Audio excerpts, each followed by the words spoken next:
سلام مواصلین عزیز، به بخش دومی هفته ما شما خوش آمدین. در این موضوع ما شما کیبلینگ استاندارد میخوانیم که کیبلینگ استاندارد چی است و چگونه کار میکنه. خود کیبلینگ استاندارد عبارت از خصوصیات است که زمان که ما شما یک کیبل اینستال میکنیم، تست میکنیم، اینمی خصوصیات باید در نظر بگیریم. یعنی این استاندارد است. اگر ما شما میگیم دو کامپیوتر با هم یک جا میشه، یک استاندارد وجود داره که هر ساید کیبل باید از کدام ویژگی داشته باشه. با زمان که ما شما میخوایم یک از کیبلینگ استاندارد استفاده بکنیم، دیگه مختلف تایپ‌های مختلف است که در هر محیط فرق میکنه. ما شما دمی لکچر با کیبلینگ استاندارد بحث میکنیم که کدام کیبل است و در کجا استفاده میشه، نقششان چی است و ما شما اگر دو پی سی را با هم وصل میکنیم از کدام کیبل استفاده بکنیم، اگر دو سویچ و کامپیوتر را با هم وصل میکنیم از کدام کیبل استفاده بکنیم و چگونه این کیبل ها ساخته میشه. این موضوعات است که بخیر در کیبلینگ استاندارد ما شما میخوانیم. معمولا ما شما زمانی که کار میکنیم با کیبل ها دو تایپ اف کیبل ما شما میداشته باشیم که یکی را ما شما استریت ترو میگیم و دیگه از این ما شما کراس اوور میگیم. کراس اوور و استریت ترو دو تایپ اف کیبل است که به خاطر کنکشن استفاده میشه. استریت ترو کجا استفاده میشه و کراس اوور کجا استفاده میشه مهم است. ببینید زمانی که ما شما یک سویچ هست و یک دیوایس میخوایم ایرا با هم وصل بکنیم، ایرا شما سویچ فرض بکنین و این سویچ است، ما شما گفتین سویچ نتورک دیوایس است و این یک هاست است یا یک پی سی است. ما شما ای پی سی سویچ زمان که وصل میکنیم از کیبلایی که ما شما داریم یک سیناریو دیگه ما شما فرض میکنیم. مثال این یک سویچ است و این هم دیگه سویچ است. یک سیناریو دیگه هم فرض میکنیم این یک راوتر است و این هم راوتر دیگه است. مثال ما شما یک سیناریو دیگه هم فرض بکنین که این یک کامپیوتر است و این هم کامپیوتر دیگه است. ما شما این سیناریو رو میبینیم. بین کول این رو بفهمین که استریت ترو چی وقت کراس ور زمانی که دیوایس ها سیم باشه. when devices are same، زمانی که دیوایس ها سیم می باشه we use cross over کیبل. زمانی که دیوایس ها سیم باشه ما از کیبل کراس اوور استفاده میکنیم. اما زمانی که دیوایس ها different می باشه، دیوایس ها مختلف می باشه، different می باشه، در اوج است که ما از استریت ترو استفاده میکنیم. به چی معنی؟ اگر ما شما میخوایم که یک دیوایس با هم وصل، مثال یک سویچ است و یک پی سی است، پی سی با سویچ وصل میشه یا 100 پی سی است، ما شما با یک مربوط نمیکنیم. این هدف است اگر سویچ و پی سی است، سویچ یک دیوایس جداگانه است و سویچ یک دیوایس جداگانه است، پی سی یک دیوایس دیگه جداگانه است. با زمانی که را با هم وصل میکنیم این کیبل که استفاده میشه این باید از ویژگی های استریت ترو برخوردار باشه. یعنی زمانی که دیوایس ها مختلف می باشه، یک پی سی با یک سویچ یک دیوایس است و پی سی یک هاست است. با زمانی که دو دانه را با هم ما شما وصل میکنیم ما شما مکلف هستیم که باید از کیبل که می سازیم، اگر استریت ترو است، اگر کوکسیال است، اگر فایبر است، هر تایپ است، هدف این است که باید خصوصیات استریت ترو باید دی انیبل بکنیم. دو میایم کراس اوور، زمانی که دیوایس ها سه می باشه، مثال یک سویچ با سویچ دیگه وصل میشه، در این میجه کیبل که ما شما استفاده میکنیم باید کیبل از خصوصیات کراس اوور استفاده بکنه. یعنی اگر دیوایس ها سیم می باشه از یک نوع دیوایس ها استفاده میکنیم، پس در میجه است که ما شما میایم از کراس اوور کیبل استفاده میکنیم. کراس اوور کیبل ها به خاطر دیوایس های سیم تایپ استفاده میشه، سویچ با سویچ، راوتر با راوتر، پی سی با پی سی. در این قسم حالات ها ما شما زمانی که میخوایم کنکشن داشته باشیم ما از کیبل که استفاده میکنیم او کراس اوور کیبل است. در پایین مثال دیگه که داریم دو راوتر است، زمانی که دو راوتر یا مثال یک سویچ به یک راوتر وصل میکنیم در اینجا ما باز هم از کیبل استریت ترو استفاده میکنیم. اگر ما شما دو راوتر با هم وصل میکنیم باز هم از کراس اوور استفاده میکنیم. اگر دو کامپیوتر با هم وصل میکنیم باز هم از چی استفاده میکنیم؟ از کراس اوور استفاده میکنیم. پس اینمی دو نوع استاندارد است که شما باید بفهمید، یکی از استریت ترو میگه و دیگه از اون ما شما کراس اوور میگه. بیاین که اسلاید چی میگه. Straight through cable can connect different devices like computer to switch. این کیبل از دیوایس ها کس این کیبل معمولا به خاطر جاین کردن دیوایس های مختلف، مثال کامپیوتر با سویچ یا هم سویچ با پی سی یا هم راوتر با سویچ، در اینمی حالت ها ما از straight through کیبل استفاده میکنیم. اگر ما شما ببینیم این دو کود است، باید یک ساید کود ما شما اگر اینجا ما شما ببینیم اگر یک ساید کود ما شما T568 است و ساید دیگه ما هم باید T568A باشه. این کودایی است که شما میتونین که این کودا را سرچ بکنین و باش که ما اگر اینترنت ما جوین شدیم ما یک چک بکنم اینترنت کار میته نمیته. No, it's not working. Let me again I tried. Why it's not working?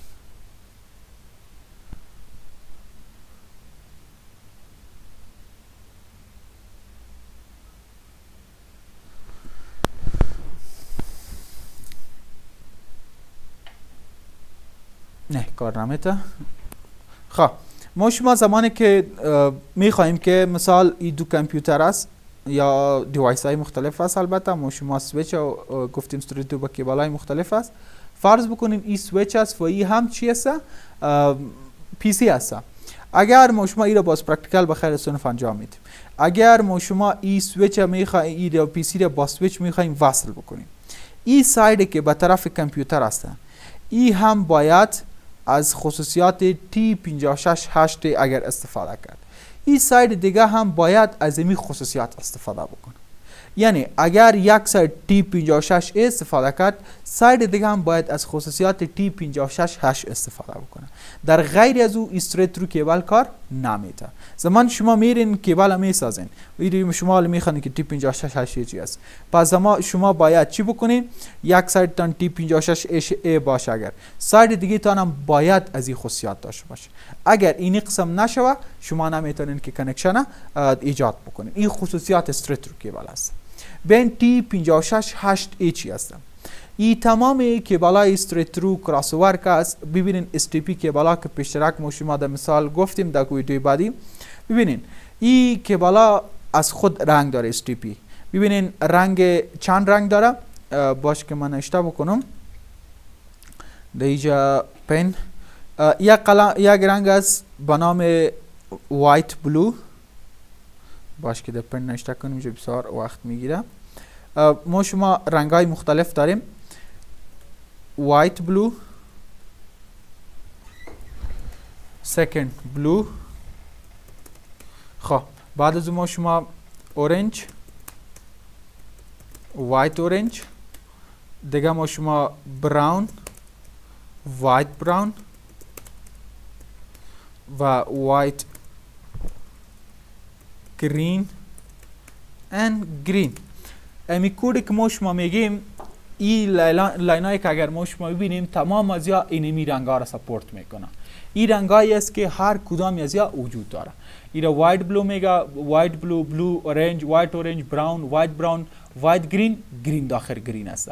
توتال 8 چند دانه است؟ 8 دانه. 1 2 3 4 5 6 7 8 دانه است. باید چند پیر جور بکنه؟ 4 جوری از این باید تشکیل بده. این تشویش فقط شما یک کانسپت بگیریم باز بخیر در صنف ریاضی کار میکنیم. پس ما شما میگیم زمانی که استریت رو کیبل میگیم که یک ساید ما شما باید این خصوصیت اگر داشته باشه، ساید دیگه ما باید 100% از این خصوصیت باید داشته باشه. مثال ساید اول اینمی کد است T568A است. این چی میگه؟ پیر اول تان مثال چی است؟ وایت گرین، گرین است، این یک جورش.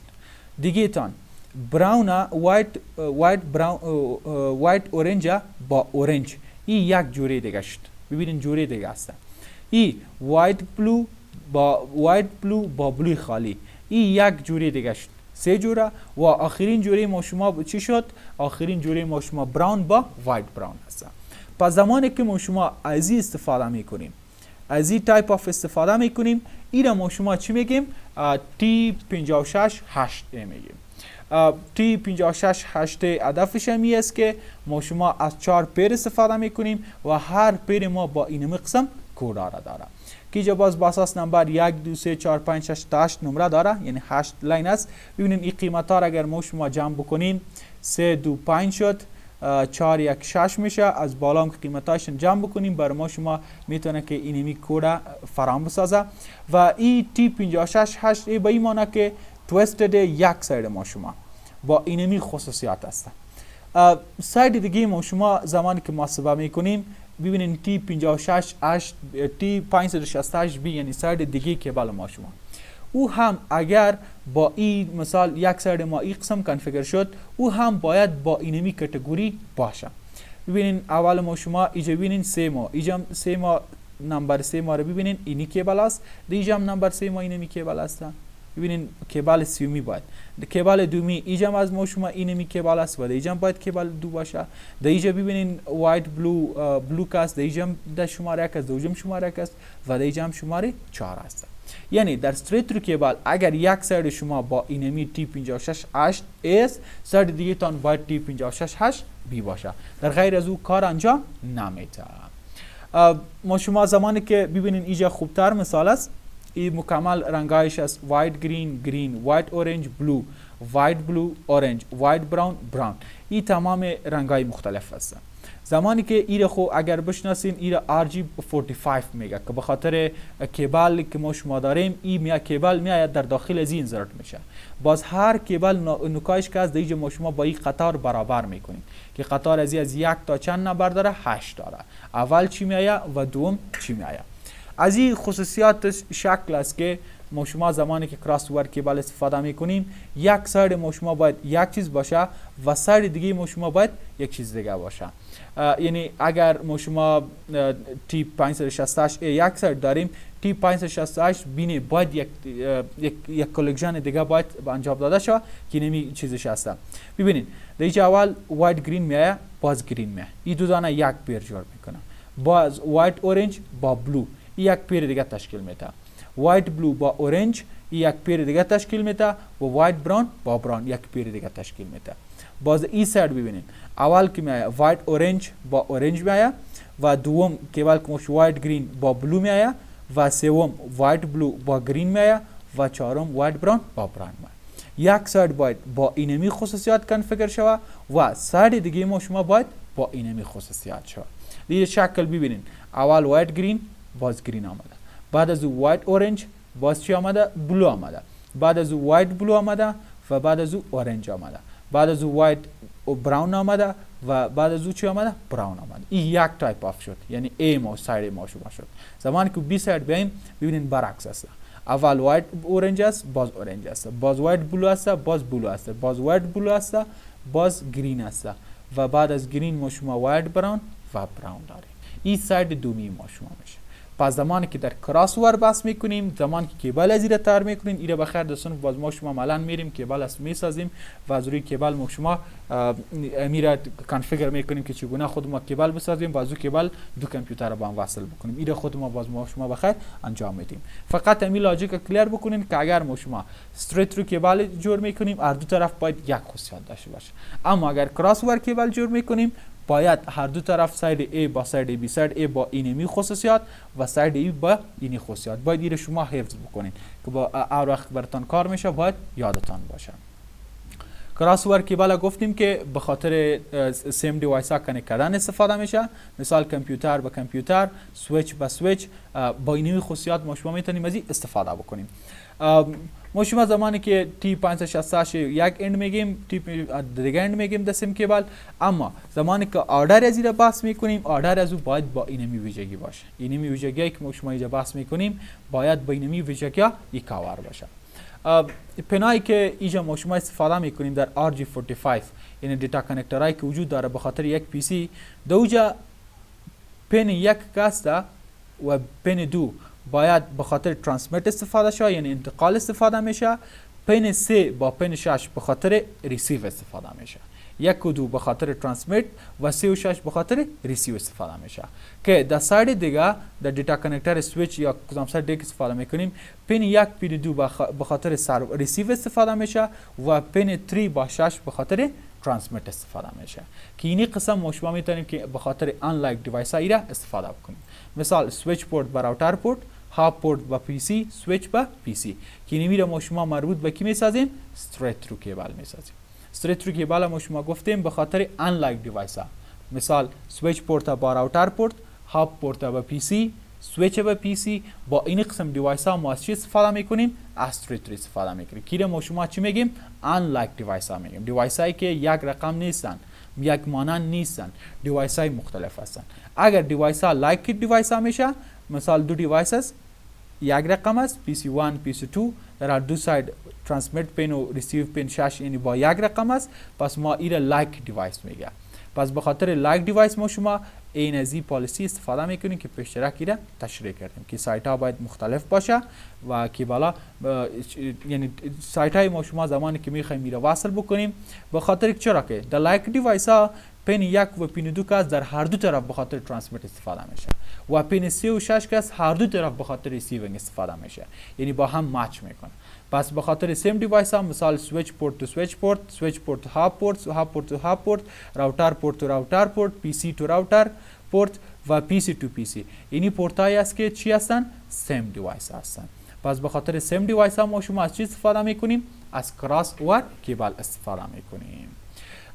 ای بود ما شما در استانداردیزیشن یا در استاندارد دو تایپ اف کیبل بود که یکی را ما شما گفتیم کیبل چی است، یکی را گفتیم استریت ترو است و دیگه زیر کراس اوور گفتیم. بازم میگم استریت ترو ایرا انلایک دیوایس است، این دیوایس هایی که مشابه نیستن، مشابه به این معنی که مثال یک راوتر با یک سویچ با یک پی سی، به خاطر که ما شما گفتیم دلیلش بود که ما شما چرا از مختلف استفاده میکنیم، مشکلی بود که در ایجا پنای یک و دو کاس در تریتو مثال دیوایس ها مختلف میشه در RG45 ساید یا به خاطر انتقال استفاده میشه و پنای 36 کاس به خاطر ریسیو استفاده میشه. اما در دیتا کانکتر ساید که بود سویچ پن یک و دو اوجا برعکس ایجا باید ترانسمیت، اما ایجا برعکس به خاطر ریسیو استفاده میشه و پنای 36 که در او ساید به خاطر ریسیو است ایجا به خاطر ترانسمیت استفاده میشه که ما شما انلایک دیوایس ها میگیم. مثال سویچ پورت تو راوتر، هاب پورت تو پی سی، سویچ تو پی سی. زمان که لایک دیوایس ها میگیم مثال دو کامپیوتر، دو سویچ، دو راوتر، بعض راوتر بس با کامپیوتر سویچ پورت که استفاده میشه یا سیم دیوایس هستن به خاطر که پین 1 و پین 2 از و به خاطر ترانسمیت استفاده میشه و پین 3 و پین 6 ازی در هر دو طرف به خاطر ریسیوینگ استفاده میشه که ما شما میگیم هاب پورت با هاب پورت، راوتر پورت با راوتر پورت، پی سی با راوتر پورت، پی سی تو پی سی یا تمامشان لایک دیوایس هستن. ای بود بخش دومی لکچر ما شما. در بخش سوم ما شما کوکسل کیبلا و فایبر اپتیک کیبلا موضوعات مختلف است میخوانیم. انشالله که این بخش سومی ما را بخیر تمام میکنیم. تشکر، وقت بخیر.